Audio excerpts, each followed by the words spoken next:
Kidnap ಕೇಸ್ನಲ್ಲಿ ನಿರೀಕ್ಷಣಾ ಜಾಮೀನು ಅರ್ಜಿ ವಜಾ ಆದಂತಹ ಬೆನ್ನಲ್ಲೇ ಎಸ್ಐಟಿ ಕೂಡ ಫುಲ್ ಅಲರ್ಟ್ ಆಗಿದೆ.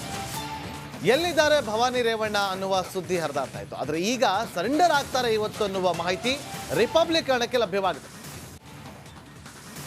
ಯಾವುದೇ ಕ್ಷಣದಲ್ಲಿ ಹೊಳೆ ನರಸೀಪುರ ನಿವಾಸಕ್ಕೆ ಭವಾನಿ ರೇವಣ್ಣ ಆಗಮಿಸಿ ಅವರ ನಿವಾಸದಲ್ಲೇ ಭವಾನಿ ರೇವಣ್ಣ ಅವರು ಸರೆಂಡರ್ ಆಗಲಿದ್ದಾರಂತೆ. ರಿಪಬ್ಲಿಕ್ ಕನ್ನಡಕ್ಕೆ ಲಭ್ಯವಾಗಿರುವಂತಹ ಎಕ್ಸ್ಕ್ಲೂಸಿವ್ ಮಾಹಿತಿ ಇದು. ನೋಡಿ, ಕಿಡ್ನಾಪ್ ಪ್ರಕರಣಕ್ಕೆ ಸಂಬಂಧಪಟ್ಟಂತೆ ಈಗ ಆಲ್ರೆಡಿ HD ರೇವಣ್ಣ ಅವರು ಅರೆಸ್ಟ್ ಆಗಿ ಜಾಮೀನಿನ ಮೇಲೆ ಹೊರಗಿದ್ದಾರೆ.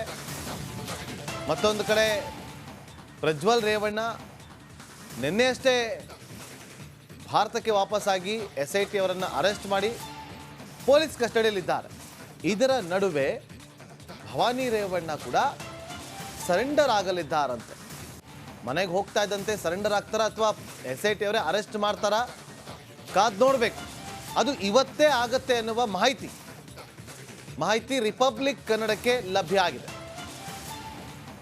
ಯಾವುದೇ ಕ್ಷಣದಲ್ಲೂ ಬೇಕಾದರೂ ಭವಾನಿ ರೇವಣ್ಣ ಹೊಳೆ ನರಸೀಪುರ ನಿವಾಸಕ್ಕೆ ಆಗಮಿಸ್ತಾರೆ. ಅವ್ರು ಬರ್ತಾ ಇದ್ದಂತೆ SIT ಅರೆಸ್ಟ್ ಮಾಡ್ತಾರೆ. ಅದಕ್ಕೆ ಸಂಬಂಧಪಟ್ಟಂತೆ ಎಲ್ಲ ರೀತಿಯಾದಂಥ ಸಿದ್ಧತೆಗಳು ಕೂಡ ಮಾಡ್ಕೊಂಡಿರ್ತಾರೆ. ಈಗ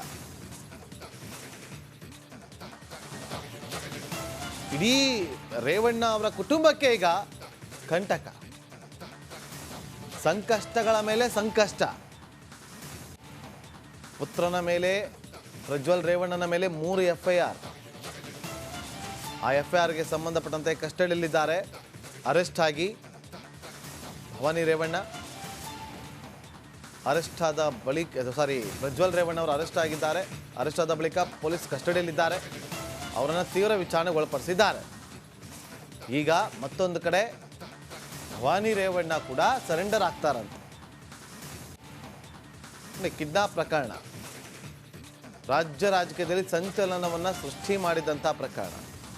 ಯಾವಾಗ ಒಂದಷ್ಟು ವಿಡಿಯೋಗಳು ವೈರಲ್ ಆಗೋದಕ್ಕೆ ಶುರುವಾಯಿತು, ಆ ಸಂದರ್ಭದಲ್ಲಿ ಅವರನ್ನು ಕಿಡ್ನಾಪ್ ಮಾಡಲಾಗಿತ್ತು ಅಂತ ಹೇಳಿ ಸಂತ್ರಸ್ತೆಯ ಪುತ್ರನೊಬ್ಬ ನಡಿ ಈಗ ಶುರು ಮಾಡೋಣ. ಕೇಸರಿಯಿಂದ ಮನೋಲ್ಲಾಸ ಮನಸ್ಸು ಮತ್ತೇರಿ ಕುಣಿದಾಡಿದೆ ನೋಡು, ಮನಸ್ಸು ಮತ್ತೇರಿ ಕುಣಿದಾಡಿದೆ ನೋಡು.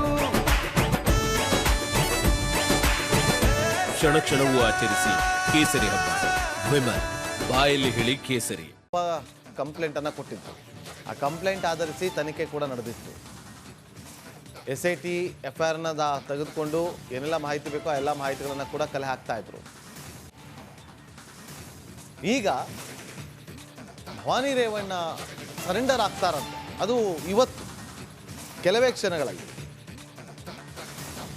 ರಿಪಬ್ಲಿಕ್ ಕನ್ನಡಕ್ಕೆ ಲಭ್ಯವಾಗಿರುವಂಥ ಎಕ್ಸ್ಕ್ಲೂಸಿವ್ ಮಾಹಿತಿ ಇದು.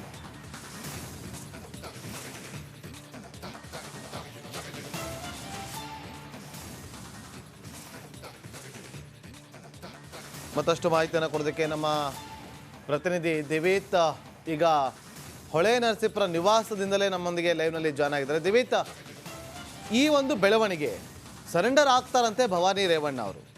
ಸದ್ಯಕ್ಕೆ ಅಲ್ಲಿ ಏನೆಲ್ಲ ಡೆವಲಪ್ಮೆಂಟ್ ಆಗ್ತಾ ಇದೆ, ಮನೆಯ ಬಳಿ ವಾತಾವರಣ ಹೇಗಿದೆ, ಯಾರೆಲ್ಲ ಇದ್ದಾರೆ, ಪೊಲೀಸರ ಸೆಕ್ಯೂರಿಟಿ ಹೇಗಿದೆ, SIT ಅವರು ಏನಾದರೂ ಅಲ್ಲಿ ಕಂಡು ಬರ್ತಿದ್ದಾರಾ, ಮಾಹಿತಿ ಕೊಡ್ಬೋದಾ ದಿವೀತ್? ಎಸ್, ಖಂಡಿತವಾಗ್ಲೂ ನಾಗೇಂದ್ರ ಬಾಬು, ಬೆಳಗ್ಗೆ 10 ಗಂಟೆಯಿಂದಲೂ ಕೂಡ ಇಲ್ಲಿ ಏನು SIT ಅಧಿಕಾರಿಗಳು ನೋಡಿ ಈಗಲೂ ಕೂಡ ಅವ್ರ ಮನೆ ಒಳಗೆ ಹೋಗ್ತಾ ಇದ್ದಾರೆ. ಲೈವ್ ದೃಶ್ಯಾವಳಿಗಳನ್ನು ಕೂಡ ನೀವು ಗಮನಿಸ್ತಾ ಇದ್ದೀರಿ. ಈಗಷ್ಟೇ ಒಂದಷ್ಟು ಜನ ಲಾಯರ್ಸ್ ಕೂಡ ಹೋದರು. ಒಂದು 3 ಜನ ಮಹಿಳಾ ಲಾಯರ್ಸ್ ಅಲ್ಲಿ ಹೋಗಿದ್ದಾರೆ. ಜೊತೆಗೆ SIT ಮಹಿಳಾ ಅಧಿಕಾರಿ ಶ್ರೀಧರ್ ಅನ್ನುವಂಥ ಇನ್ಸ್ಪೆಕ್ಟರ್ ಕೂಡ ಅವರು ಅವರ ನೇತೃತ್ವದ ತಂಡ ಬೆಳಗ್ಗೆಯಿಂದಲೂ ಕೂಡ ಇಲ್ಲಿ ಬಂದಿರೋದು.